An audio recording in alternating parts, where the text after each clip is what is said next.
Il est écrit, tu adoreras le Seigneur du ciel. Donc ici, le Seigneur, c'est pas mis pour Jésus, mais c'est mis plutôt pour le Père. Donc Jésus est en train de dire qu'on va adorer qui seul? On doit adorer l'Éternel, l'Éternel Dieu. Donc tu comprends que Jésus n'est pas dedans? Oui, oui, je comprends. Exode chapitre mais 20, ici, à partir du il verset... était encore... Pardon, imam. Ici, il était encore dans l'accomplissement de sa mission. Mais moi, je parle de... Il a fini sa mission, il a reçu sa mission. Est-ce que maintenant, d'après Apocalypse chapitre 5, le verset 1 à 5, le verset 7, le verset 13 à 14, est-ce que là, on peut maintenant l'adorer? Parce que l'Écriture dit que Dieu l'a élevé et Dieu lui a donné le nom au-dessus de tout nom. Philippiens chapitre 2, le verset 5 jusqu'au verset 10. Afin qu'au nom de Jésus-Christ, tout genou fléchisse devant le Père. Donc, est-ce que, en vertu de cette élévation, du moment où Dieu l'a souverainement élevé, est-ce qu'on ne peut pas aussi adorer le Fils? Tu sais très bien que j'ai une méthodologie à suivre depuis le début. Ne t'inquiète même pas parce que tu seras convaincu. Et tant que tu n'es pas convaincu, on passe pas. Tu vois, depuis le début, là, c'est toi-même qui dis avançons. Tant que tu n'es pas convaincu, là, on va pas avancer. D'accord. D'accord? D'accord, imam. Voilà. Dans le livre d'Exode 40, l'Éternel a été clair. Parmi les 10 commandements, il a été clair. Tu n'adoreras que le Seigneur ton Dieu sans l'associer à qui ou à quoi que ce soit. Tu vas pas faire d'image taillée de l'une des représentations quelconque parmi les choses qui sont sur la terre, dans la mer, etc. Et là, c'est un Dieu jaloux. Et son courroux s'abat sur les générations, même jusqu'à la 7e de ceux qui l'associent à qui ou à quoi que ce soit dans l'adoration. On est d'accord? Oui, on est d'accord. L'adoration, c'est pas un jeu. Dieu partage pas ça avec quelqu'un. Mais c'est ça qui fait de lui Dieu. S'il partage l'adoration avec quelqu'un, il n'est plus Dieu dans son entièreté. C'est ça qui montre son unicité en fait. C'est lui seul à qui on doit vouer un culte exclusif et sincère. Maintenant, la version de la Bible que tu as, c'est laquelle? C'est la version Louis II que j'ai. Louis II était un théologien, c'est ça? Tu as étudié un peu son histoire? On va dire, oui, à l'école pastorale. D'accord. On n'est pas entré en profondeur, mais je sais qu'il était théologien. Exactement. Voilà. Louis II était théologien et Louis II a traduit une version de Bible qu'on appelle la version Louis II. Ça va?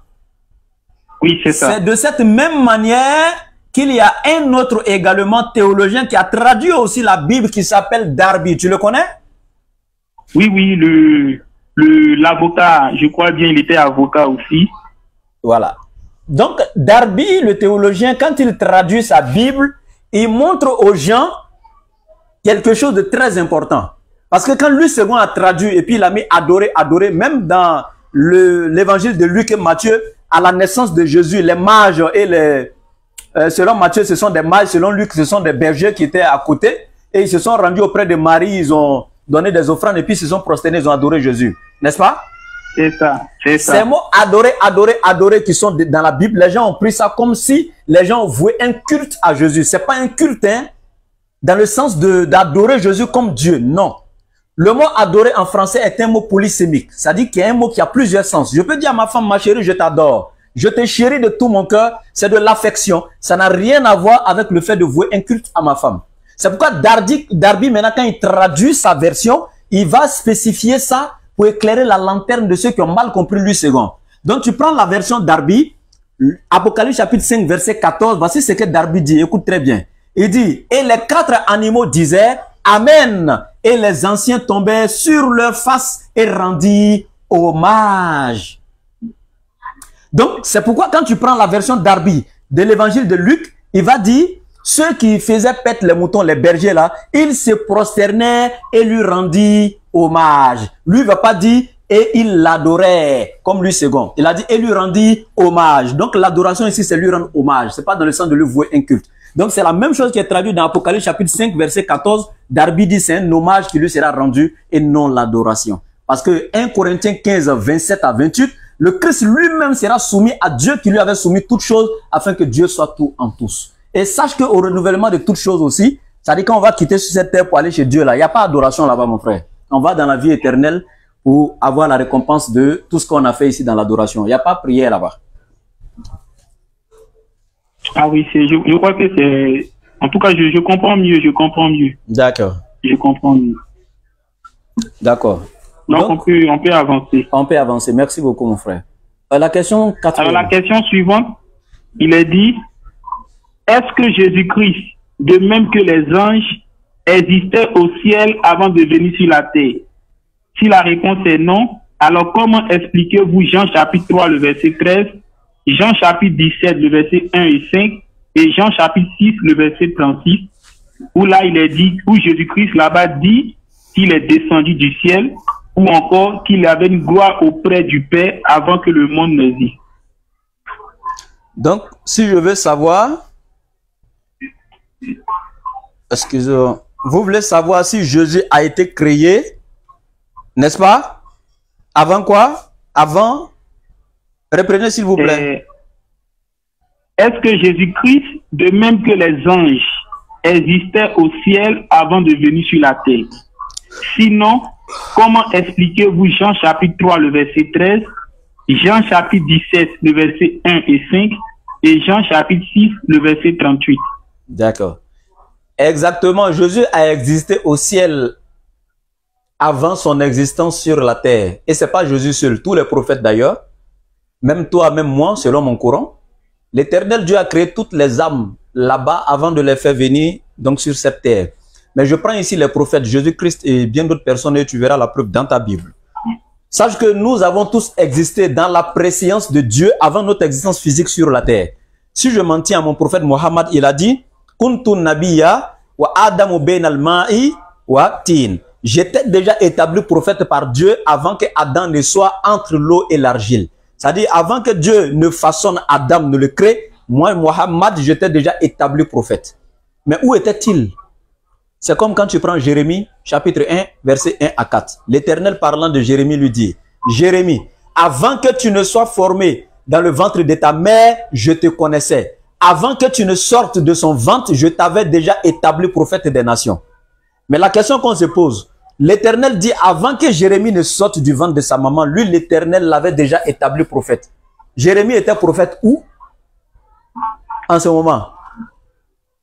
Je peux dire dans la préscience de Dieu. Dans la préscience de Dieu. Donc, Dieu nous connaissait tous. Dieu nous avait déjà créé nos âmes avant notre corps physique sur cette terre. Et maintenant, je te donne dans la Bible très facilement, tu prends Éphésiens 1,4. Parce que Jésus a dit au verset 5 de Jean 17, Jésus a dit au verset 5 de Jean 17, comme tu l'as dit dans ta question, et dit, Seigneur, je veux que tu me donnes la gloire, celle que j'avais auprès de toi avant que le monde fût, n'est-ce pas? Oui, c'est ça. Bon, il faut prendre Éphésiens chapitre 1, verset 4, on verra. Éphésiens chapitre 1, le verset 4, il est dit, en lui, Dieu nous a élus avant la fondation du monde pour que nous soyons saints et irrépréhensibles devant lui. Tu vois que les disciples de Jésus, c'est bon, les disciples de Jésus parlent ici dans le livre d'Éphésiens, ils disent qu'en Jésus, Dieu les a élus avant quoi? Avant la fondation du monde. Même les disciples ont été élus avant la fondation du monde, n'est-ce pas? Oui, amen. Prenons 1 Pierre, chapitre 1, à partir du verset 20. 1 Pierre 1, verset 20.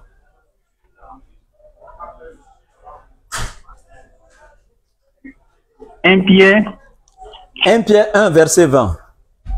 D'accord, un instant, Qui? Pas encore. Si je finis, on va prendre 10 minutes pour terminer. À 22 h, on va arrêter. 1 Pierre 1, verset 20. Alors, il est dit, mais par le sang précieux de Christ, comme d'un agneau sans défaut et sans tache, prédestiné avant la fondation du monde et manifesté à la fin des temps à cause de vous. Amen. Ils disent quoi? Que le sacrifice de Jésus a été prédestiné avant la fondation du monde. Il faut relire le verset. Mais par le sang précieux de Christ, comme d'un agneau sans défaut et sans tache, prédestiné avant la fondation du monde et manifesté à la fin des temps à cause de vous. Donc voici tellement de passages où on parle d'avant la fin du monde, les disciples ont été élus avant la fin du monde, etc. Donc tous ces passages sont là dans la Bible, il n'y a pas de problème. Mais ça parle de leur existence dans la présence de Dieu avant leur existence physique sur la terre. Avant que Marie ne mette Jésus au monde, Jésus n'était pas physiquement au ciel. Non. Voilà, donc, mais il était déjà dans la présence de Dieu, comme Jérémie 1, verset 1 à 4 que je viens de donner, etc., les disciples, etc. Voilà, donc il n'y a pas de souci pour ça. D'accord, non, j'ai compris, j'ai compris. Très Donc bien. la question suivante, Voilà. alors selon le Coran, est-ce parce que nous péchons que nous mourons ou c'est parce que nous sommes des êtres humains que nous mourons? Maintenant, si c'est parce que nous sommes des êtres humains que nous mourons, si Adam et Ève n'avaient pas désobéi à Dieu dans le jardin d'Éden, est-ce qu'ils allaient mourir parce qu'ils sont simplement des êtres humains? D'accord. Comme tu viens de me poser la question dans le Coran, cette fois-ci, je reste dans le Coran pour te répondre. Est-ce que tu as un Coran? Non, non, je n'ai pas du Coran. Bon, je vais t'aider. Je vais t'aider. Une minute, j'ouvre mon application du Coran. Bien.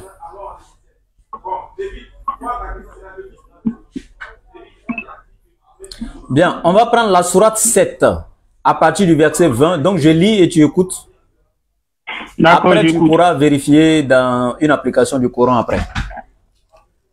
Le Coran nous dit au verset 20 de la sourate 7e, « Puis, le diable, afin de leur rendre visible ce qui leur était caché, ça dit, Adam et Ève, leur nudité, le diable leur chuchota en disant, « Votre Seigneur ne vous a interdit cet arbre que pour vous empêcher de devenir des anges ou d'être des immortels. » Pasteur, le verset 20 de la sourate 7 vient de nous dire que lorsque le diable a voulu tenter Adam et Ève, il leur a dit, « L'Éternel Dieu vous a empêché de manger ce fruit-là, juste pour ne pas que vous soyez immortels et devenir comme des anges. » J'aimerais savoir, quand le diable leur dit, « L'Éternel vous a empêché de manger ce fruit juste parce que pour vous empêcher d'être immortel. » C'est-à-dire, si vous mangez, vous serez immortel. Ce qui veut dire, qu'est-ce qui devait se passer? C'est-à-dire qu'ils savaient déjà qu'ils allaient être comment? Ils allaient faire quoi? Qu'ils allaient... Là, je ne comprends pas. Regarde, tu vas comprendre. Le diable dit, Dieu vous empêche de manger le fruit parce qu'il sait que si vous mangez ça, là, vous n'allez plus mourir. Vous serez immortel. Donc, ce qui veut dire... Tu ne comprends pas encore? Ce qui veut dire que s'ils mangent, ils vont plus mourir. Parce que là, le diable il est en train de les induire en erreur là. Oui, mais le diable leur dit, Dieu, si vous mangez ça là, vous n'allez plus mourir. Mais quand pour que quelqu'un puisse faire quelque chose là, il faut lui donner ce qu'il aime dans la chose, n'est-ce pas? C'est ça. Donc, ce qui veut dire, Adam et Ève étaient mortels. Mais il dit, si vous mangez, vous serez maintenant immortels. Donc, ce qui veut dire, avant de manger, ils étaient déjà quoi? Mortels. Mortels. On est d'accord ou pas? Oui, oui, on est d'accord. Donc, le diable, comme il sait que personne ne veut mourir, et comme Adam et Ève savaient qu'ils sont mortels, le diable vient les blaguer en disant quoi? Ça là, Dieu vous empêche de manger parce qu'il sait que si vous mangez là, vous allez devenir immortel. Donc, mangez. On est d'accord ou pas? Ah oui, je vois. Donc, le verset nous montre que déjà, à l'état, avant même de manger ce fruit-là, ils étaient déjà mortels. On est d'accord ou pas? Oui. Bien. Maintenant, regarde ce que le Coran dit. Est-ce que tu sais qu'Adam n'a pas commis de péché? Adam? Il n'a jamais commis de péché. Est-ce que tu sais ça? Bon, moi, je sais que quand sa femme a désobéi en mangeant le fruit, elle a donné à son mari, il a pris, il a mangé, donc il a aussi désobéi. Ouais. Les femmes souffrent, nos parents, on met toujours tout sur la femme avant de venir sur l'homme. Le Coran dit c'est les deux qui ont mangé. Mais vous, ta femme va te trouver à la maison là-bas. Toujours c'est sur les femmes que vous mettez. Et puis après on dit c'est le Coran qui maltraite les femmes. D'accord, juste pour plaisanter. Voilà, voici ce que je peux dire. Adam n'a pas commis de péché. Tu sais que dans la Bible, là, la définition du péché c'est quoi? C'est transgresser la loi de Dieu. Après avoir eu connaissance d'elle. On est d'accord? Est-ce que si tu n'as pas connaissance de la loi de Dieu et puis tu transgresses, c'est un péché? Non, ce n'est pas un péché. Parce que tu ne savais pas, on est d'accord? Oui, parce que tu ne savais pas. Donc si le péché est défini comme suite, la transgression de la loi de Dieu après avoir eu connaissance d'elle, le fruit qu'Adam a mangé là, c'est quel fruit? C'est l'arbre de quoi? Pardon? L'arbre que Adam a mangé à sa femme là, c'est l'arbre de quoi? L'arbre de la connaissance du bien et du mal. C'est l'arbre de la connaissance du bien et du mal, non? Oui, oui. Ce qui veut dire, avant de manger, là, est-ce qu'ils avaient la connaissance du bien et du mal?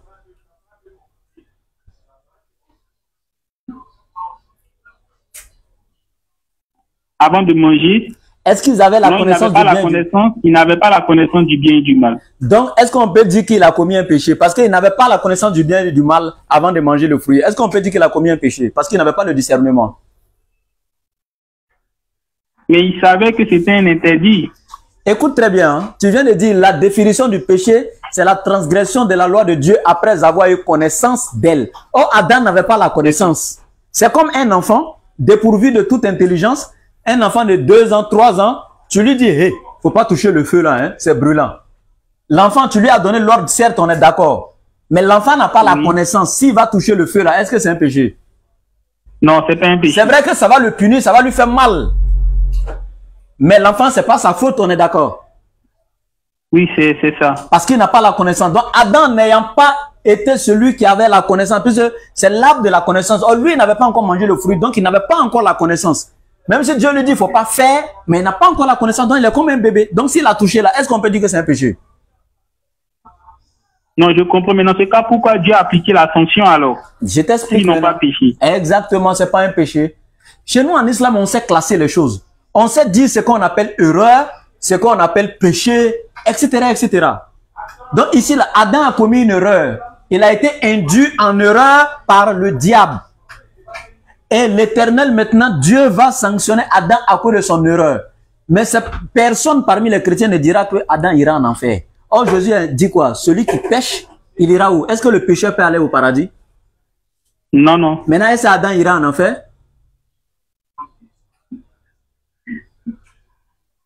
Bon, ça, c'est une question à laquelle je réponds. Franchement, moi, je t'informe que Adam n'ira pas en enfer. En attendant, il faut prendre pour moi le temps que tu vas avoir une autre réponse. Mais moi, je te donne pour moi, Adam n'ira pas en enfer, pasteur. Voilà. Aucun passage de la Bible ne le dit. Adam n'a pas commis de péché. L'Éternel a sanctionné une erreur et non un péché. Parce que je répète, si vous dites qu'Adam a commis un péché, c'est qu'il avait la connaissance. Pour être condamné, il faut avoir la connaissance de la loi de Dieu avant d'être sanctionné pour sa transgression. Mais Adam n'avait pas la connaissance. Donc si Dieu doit le condamner alors que Dieu ne lui a pas donné la connaissance, c'est que Dieu est injuste. Ah, il n'y a même pas de débat. Maintenant, j'aimerais te demander, avoir la connaissance là, est-ce que c'est une bonne chose ou c'est une mauvaise chose? Si, c'est une bonne chose. Mais pourquoi l'arbre que Adam doit manger pour avoir la connaissance là, Dieu l'interdit de manger, alors qu'avoir la connaissance est une bonne chose? Mais pourquoi Dieu lui interdit ça? Dans la Bible, bien sûr. Avoir la connaissance est une bonne chose. Mais pourquoi Dieu interdit à Adam d'aller manger ce fruit pour avoir la connaissance? Pourquoi Dieu interdit à Adam d'avoir la connaissance alors qu'avoir la connaissance est une bonne chose? Donc, cet interdit-là mettait à l'épreuve la reconnaissance d'Adam et Ève vis-à-vis de ce que Dieu a fait pour eux. Parce que il leur a seulement interdit un seul arbre, mais ils pouvaient manger de tous les arbres et ils étaient dans un cadre magnifique. Donc, c'est pas à cause d'un seul interdit qu'ils vont faire preuve d'ingratitude envers Dieu en allant jusqu'à manger du fruit de ce seul arbre-là. Eh, tu vois que l'arbre là, c'est pas l'arbre qui est mon problème. Hein. Dieu pourrait montrer un autre arbre. Mais l'arbre qui nécessite c'est-à-dire l'obtention de la connaissance. Alors qu'avoir la connaissance est une bonne chose. Pourquoi Dieu interdit à Adam d'avoir la connaissance, de manger ce fruit pour avoir la connaissance, alors qu'avoir la connaissance est une bonne chose? C'est de ça qu'il s'agit. C'est pas un problème d'arbre. Mais imam, est-ce qu'on peut dire vraiment que Adam n'avait pas la connaissance? Parce qu'à ma connaissance, avant même qu'il ne se mette à pécher, Adam a pu donner le nom aux animaux de la terre. Attends. C'est la même Bible qui nous dit que Adam a mangé le fruit de la connaissance du bien et du mal. Et quand il a mangé le fruit, l'Éternel a ouvert ses yeux, il a eu la connaissance, etc. C'est la même Bible qui nous dit ça, non? C'est là même qu'il a su qu'il était nu et puis ils ont commencé à courir pour se couvrir, etc. On est d'accord ou pas? Oui, oui, c'est ça. Quelqu'un qui ne savait même pas qu'il était nu. Comment veux-tu qu'il respecte la loi de Dieu? En fait, c'est pas ma faute. Hein. C'est la Bible qui nous a mis dans tout ça, la pasteur. Moi aussi, c'est pas ma faute. Donc, c'est une manière d'attirer ton attention sur ces passages-là pour que tu mènes plus de recherches dessus. Mais ce que je voulais te dire tout simplement, d'ailleurs, j'ai répondu à ta question selon l'islam. Quand le diable leur dit, si vous mangez ce fruit, vous serez immortel, ce qui veut dire déjà, à l'état pur, ils étaient mortels. Maintenant, dans le paradis, là, lorsqu'on va retourner dans le paradis, là, il n'y a pas de mort là-bas. Au jugement dernier, après le jugement, ceux qui seront destinés au paradis, il n'y a pas la mort. Ici, là, c'est notre existence dans ce monde et tout ça, que la mort existe. On va mourir ici, on sera ressuscité, on sera jugé et chacun ira de son côté. Ceux qui iront en enfer iront, ceux qui iront dans la vie éternelle iront. C'est pourquoi on parle de vie éternelle où il n'y aura pas de mort, etc. Donc, je vais vraiment m'arrêter là. Je suis fatigué, il est 22h. Et oui, 14h. Moi-même, je voulais dire que je commence à sentir l'épuisement. Voilà.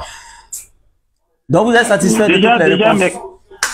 Non, déjà, merci beaucoup, Imam. Okay. Je crois que quand vous parlez, je prends des notes. D'accord. Je prends des notes. Okay. Voilà, je vais les repasser encore en revue. Okay. Déjà, j'ai compris. Mais vous savez, parfois, lorsqu'on se retire, il y a d'autres idées qui peuvent revenir. Non, prochainement, on peut échanger, il n'y a pas de problème. Voilà. C'est ça. Sinon, à l'instant T, là, je pense que j'ai compris. Mais je crois que quand je vais me retirer, repasser ces notes en revue, si c'est bon, je vais vous dire. Et puis sinon, je vais revenir à vous. Ok, merci beaucoup, mon frère. D'accord. Merci, mon. Que Dieu vous bénisse. Ok, alhamdulillah. Bon, tous ceux qui nous suivent, disons, en live, je vous donne l'information. Je commence les cours de théologie en religion comparée le samedi 5 avril, à côté là, dans un mois, quelques jours. Tous ceux qui appellent ici, ou ça, Diane, tout le monde, je vais apprendre, je vais devenir comme vous, etc. Je ne te dis pas que tu deviendras comme nous. C'est Allah qui sait qui sera comme qui. Peut-être même que tu seras plus que nous. Donc, il ne faut pas souhaiter être comme nous. Cherche à être plus que nous. Mais ces cours-là, je vais les commencer le samedi 5 avril. J'ai créé mon école en ligne que j'ai nommé le CETEL, le Centre d'études de théologie en ligne. Je voyais quelqu'un qui me disait dans les commentaires, pourquoi tu ne fais pas une école? Je n'ai pas les moyens de faire une école physique, mais j'ai mon école en ligne. Je commence les cours bientôt. Ce sont des cours de théologie en religion comparée, comme je l'ai dit tantôt. Les cours se feront à travers des appels vidéo, mais à travers une application où il y aura assez de personnes, on pourra se voir. Je vais donner les cours en présentiel, etc. Et naturellement, il y a une fiche de renseignement, toutes les informations sur voilà, la plateforme et tout. Donc, ceux qui veulent adhérer, ils peuvent venir. Et puis, il y a des cours aussi de l'initiation en alphabétisation arabe. On va vous initier dans l'alphabétisation arabe. Vous allez pouvoir lire en arabe, écrit. Donc, ça va vous permettre de pouvoir lire le Coran un peu, etc. Ça, ces cours vont commencer également le samedi 12 avril également. Donc, pour tous ceux qui sont intéressés à ces cours, ils peuvent contacter le plus 225, le 07 97 08 14 17. Ils demandent si c'est gratuit. C'est pas gratuit, hein. Il t'a dit c'est une école. Comment ça, c'est gratuit? Même ma connexion là, vous n'allez pas payer ça, quoi. Aïe. Le plus 225, le 07 97 08 14 17. L'année passée, j'avais commencé ces cours, je les avais fait gratuits. Les gens se sont foutus de moi. J'ai inscrit les gens, j'ai commencé les cours, 2 jours après, je vois personne. Quand il vient, je vois personne. Je prends mon propre argent, je mets ma connexion, je viens, je vois personne. Donc quand j'ai dit c'était payant là, à cause de leur argent là, quand il est l'heure, le gars il sait qu'il a dépensé au moins 20 000, 30 000 dedans, il vient, il s'assoit pour ne pas perdre son argent. Donc ça là, africain là, quand tu ne fais pas gratuit là, lui vient pas. Payant là, lui vient pas. Donc c'est payant. Mais venez me voir en inbox et voir ce qu'il peut faire pour vous. C'est la connaissance d'Allah, donc on va s'aider, il n'y a pas de problème. Donc je répète, le plus 225, le 07 97 08 14 17. C'est aussi le contact WhatsApp, mon contact. Tous ceux qui veulent poser des questions et tout, d'autres préoccupations sur la religion, pour rentrer en inbox. Sur ce, assalamu alaikum wa rahmatullahi wa barakatuh.